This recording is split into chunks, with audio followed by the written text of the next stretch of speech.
Okay, we're continuing with our series on the life of David, but I want to start by reading Psalm 2. So if you can turn to Psalm 2, and we're going to read the whole psalm.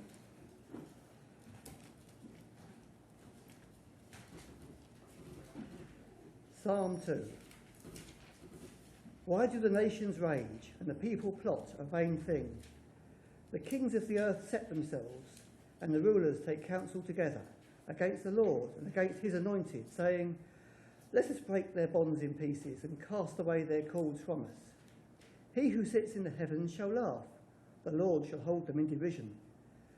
Then he shall speak to them in his wrath and distress them in his deep displeasure. Yes, I have set my king on my holy hill of Zion. I will declare the decree. The Lord has said to me, you are my son. Today I have begotten you. Ask of me, and I will give you the nations for your inheritance, and the ends of the earth for your possession. You shall break them with a rod of iron. You shall dash them to pieces like a potter's vessel. Now therefore be wise, O kings. Be instructed, you judges of the earth.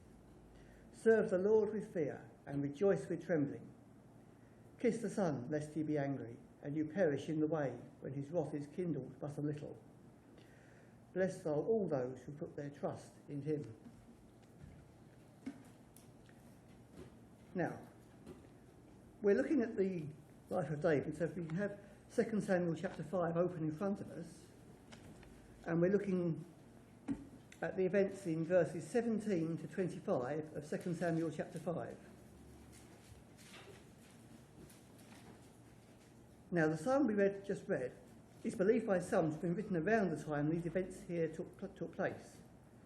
And whether or not that's true, the psalmist there demonstrates a clear trust in God and a confident expectation in his ultimate victory, even in the face of opposition. And that theme is very much in keeping with what we're going to be looking at tonight. So if we can continue now reading 2 Samuel chapter 5, verses 17 to 25.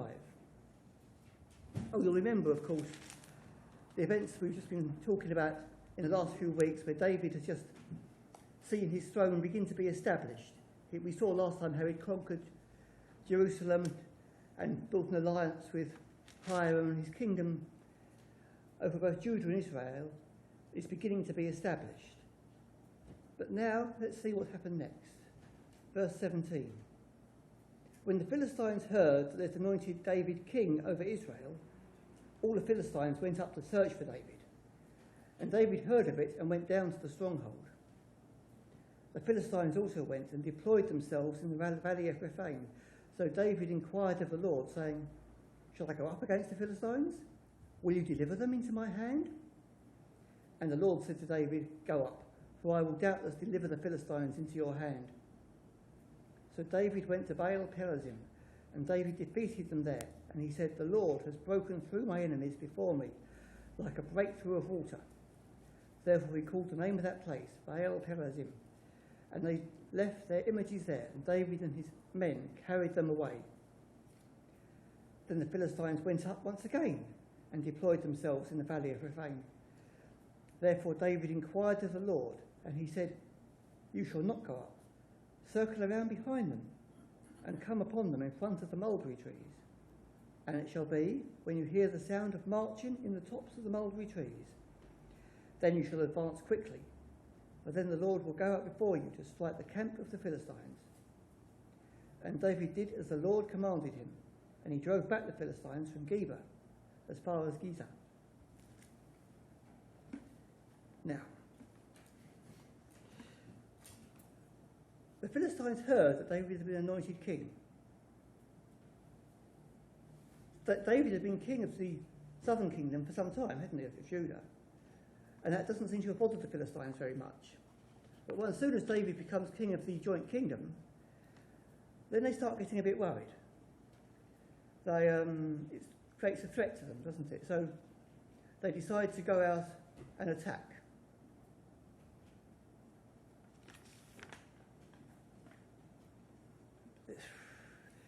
They attack. Why would they decide to attack now? David's relationship with the Philistines has been somewhat turbulent, you could say. It first comes to their attention by killing their champion Goliath. And he's been very well known to them as the commander of Saul's army. But after that, things get interesting. He would have found himself being chased out of Gath as a madman, before returning sometime later, and the Philistines actually gave him a city to live in. So what can we say from all this? One thing is certain. By this point, David knew his enemy fairly well. He'd be familiar with their military strategies, with their strengths and weaknesses. He would know how they were going to attack. So how would he respond to this new threat? The Philistines come up, and what's David going to do? Is he going to go straight into battle against them? Well, David doesn't quite see things in that way.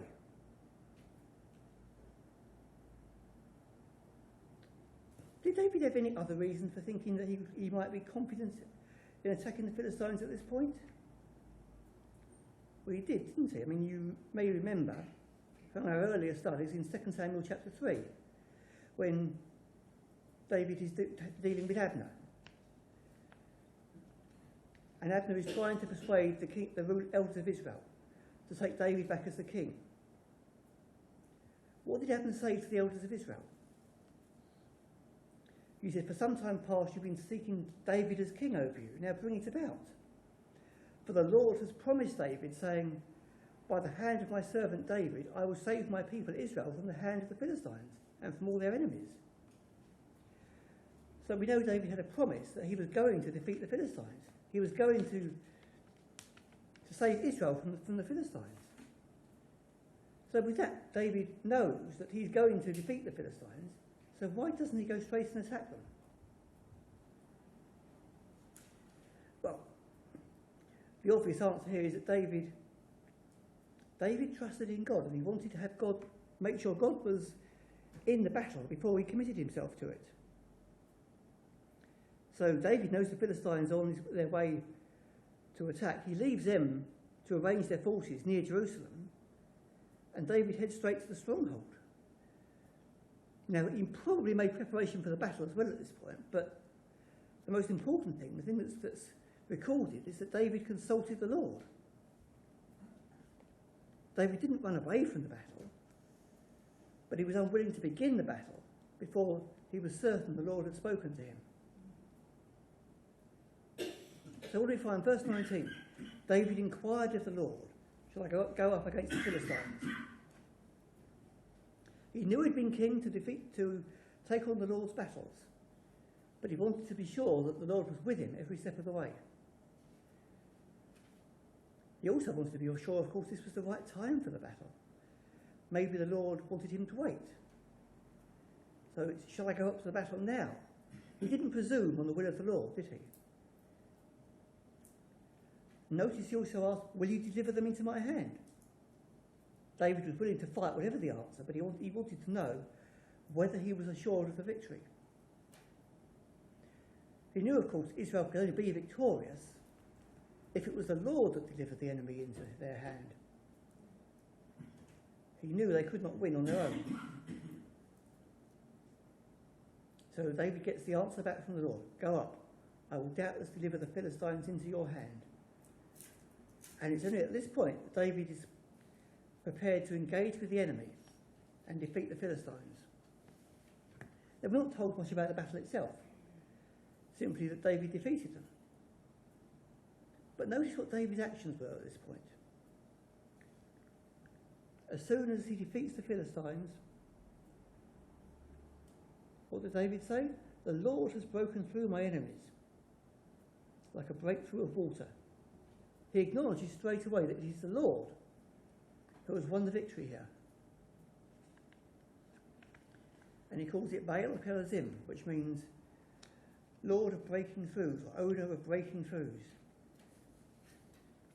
David understood very clearly where the victory came from. Now, there's something very interesting over here in verse 21, isn't there?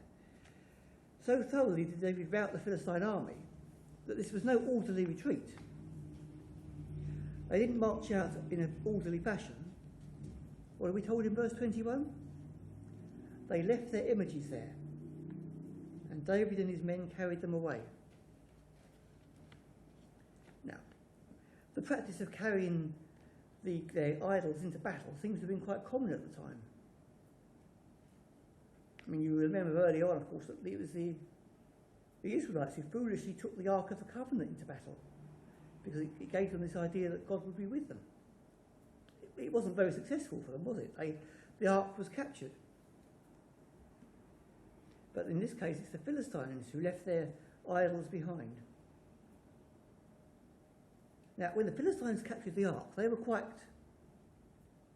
They didn't see a problem with putting the Ark into right alongside Dagon, their god. They weren't concerned with any claims of exclusivity. But we know how that story ended, don't we? You can't place the Lord alongside any idols. He plagued the Philistines until they were forced to return the Ark to Israel. But that was a lesson that David had learned very well. What did he do when he was faced with the Philistines' gods? He didn't go and place them in the tabernacle, did he? He told the men to collect the idols. And we're not told here, but we're told in 1 Chronicles that he gave orders that these idols should be burnt, according to the law in Deuteronomy 7. So we see here that when the Ark is captured, the Lord will defend it, and he'll force the return of it to Israel. But when the Philistines' idols are captured, they're defenceless, and they are destroyed by fire. So after this defeat, what do the Philistines do next? They don't really learn their lesson, do they? They go up and attack again. They're certainly persistent. Let's see if this one turns out any better. They camp again in the valley of Rephaim. It's a few miles southwest of Jerusalem, about 3 miles. But how does David react? Last time, he was told to go straight up and attack them. Does he assume that it's going to be exactly the same this time? Will he assume it's going to be exactly the same battle plan? Not David. Verse 23. David inquired of the Lord again. And this time the Lord says something different, doesn't he? He says, "You shall not go up. Circle around behind them and come upon them in front of the mulberry trees." No full frontal assault this time. David and his men are called to wait for the Lord to act. Because this time the Lord is going to act directly for them and strike the camp of the Philistines. So David follows instructions, and the Philistines are defeated once more, with an even more crushing defeat. The Philistines have fled the scene, and they're chased back to their own borders. We're told exactly how far they run, and it works out to be roughly about 18 miles. I mean, that's quite some defeat. Last time it was David ascribing the victory to the Lord. This time there can be no doubt about it. The Lord throws the Philistine army into confusion. It's the Israelite army just has to chase them, basically, back to their own land. It was the Lord who acted alone for the salvation of Israel.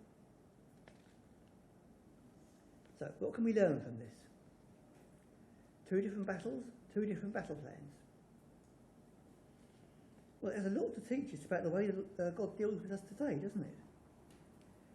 Lots of things we could say here. But first of all, notice that God doesn't always act in the same way. Sometimes God works through one person, or sometimes one method, sometimes something entirely different. The only constant here is God. So we shouldn't become reliant on one person, we shouldn't be reliant on one method. We shouldn't always expect the same thing. Next we can say that, like David, we're called to trust God whatever the method. David here trusted God in both situations. He had no way of knowing how God would act in his situation. He was prepared simply to ask God for the instructions and to follow the instructions he was given. Next we could talk maybe about how the victory was won. First case, it was hard physical exertion. The Israelites were sent into the battle to do the work. Next time, it was their patient waiting on God to act on their behalf. It isn't the case here that one of these methods is more spiritual or always superior. Each was right in its own time because God said it was right. And it's only by acting on the Lord for his guidance that David knew which was the right course of action at any one time.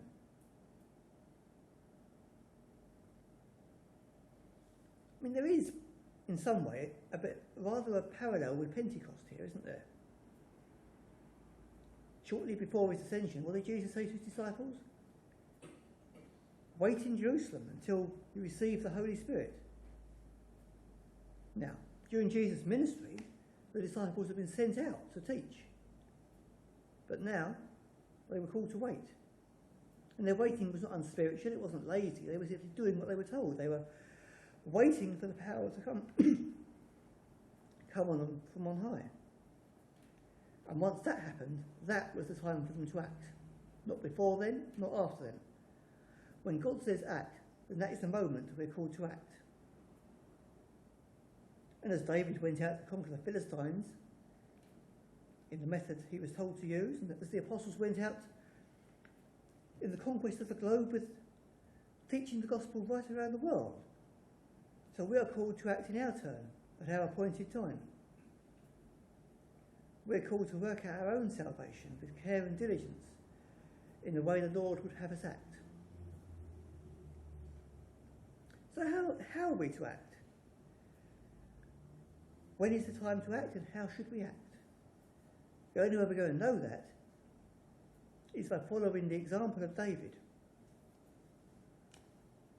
He didn't act rashly on his own account, nor did he remain still, sitting down lazily when he was called to act. It was David's close walk with the Lord that informed his decisions. He was able to discern the will of the Lord and act in the way that he should. Now, as we've been working through David's life over many months, we've seen many examples of this. David making the Lord his first priority. And it was always those occasions when he didn't ask the Lord first that he ran into problems, wasn't it? We'll see more of that in chapter 6 when we get to it. When David acts rashly without asking the Lord. But think back to earlier, while David was waiting to be made king. David knew he was the anointed king, but he spent years running and hiding from Saul. David had opportunities to remove Saul, take the throne for himself, but he wouldn't do it. He believed in God's promise, and he waited for God's timing to fulfill the promise. And it is by cultivating the same close relationship with the Lord that David enjoyed that we can learn to follow his leading.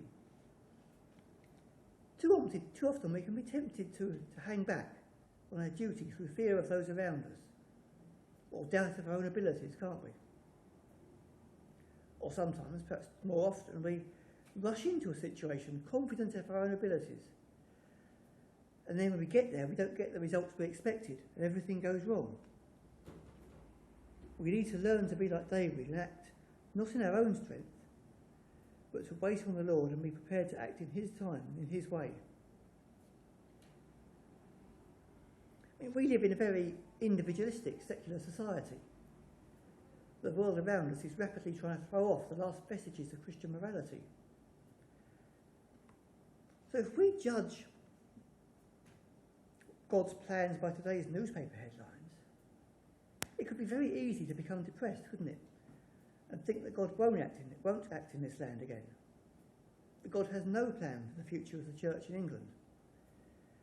So that could push us either way, couldn't it? We could just give up, or we could be forced to go rashly into some form of action. But God does have a plan for the church in this land. And I want to end tonight with some encouragement. We began by looking at Psalm 2. Now, this is a psalm about the life of David, as I said earlier. Some believe the events detailed here relate directly to what we've been looking at tonight. And we can see David here in adversity, can't we? we can also see David ultimately triumphing over his enemies through the power of God. But, as I'm sure you know, there is a greater fulfilment here, isn't it? Many times in the New Testament, this psalm is a sign not just to David, but also to Christ. It applies to Christ and his kingdom. And as David's kingdom faced both adversity and apparent setbacks, but was ultimately established, the same will be true of Christ's kingdom. I want to draw your attention in closing, particularly to verses 7 and 8 of this psalm. What do we read there? The Lord said to me, "You are my son. Today I have begotten you. Ask of me, and I will make the nations your heritage, and the ends of the earth for your possession." So this is obviously a far greater fulfilment than anything David ever achieved. This is talking about Christ and the ultimate spread of the gospel. I will make the nations your heritage, the ends of the earth your possession. It is the nations that are the heritage of Christ, even the uttermost parts of the earth. These are Christ's possessions, and we are told that he is ruling and guiding his possession. The purposes of Christ are being worked out in every nation on earth. There are more Christians alive today than there have ever been, both absolute numbers and in percentage of the world's population. Even if we don't see any evidence of it in our own land at the moment, that doesn't mean it isn't happening, or that it won't happen. We know how this story ends, don't we? Revelation 11:15 tells us, "The seventh angel sounded, and there were loud voices in heaven saying, 'The kingdoms of this world have become the kingdoms of our Lord and of his Christ, and he will reign forever and ever.'" So, what can we say? We don't see this happening now, but there is a greater fulfilment here. As David's kingdom was established, the kingdom of David's son will ultimately be established on this earth. And it will happen in his timing and in his way. We don't know the methods that God is using to bring people to himself, but we know ultimately that he has the victory.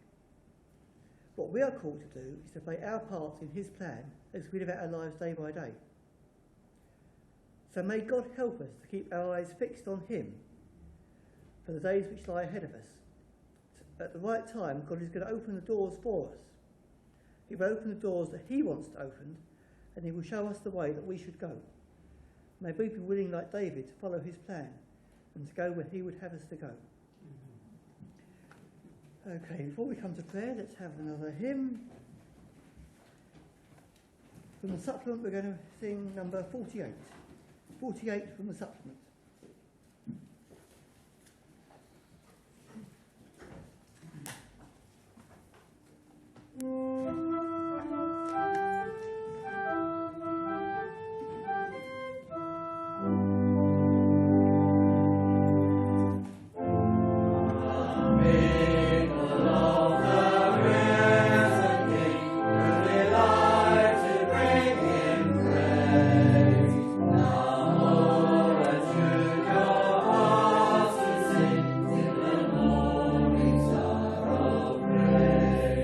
Brothers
Amen.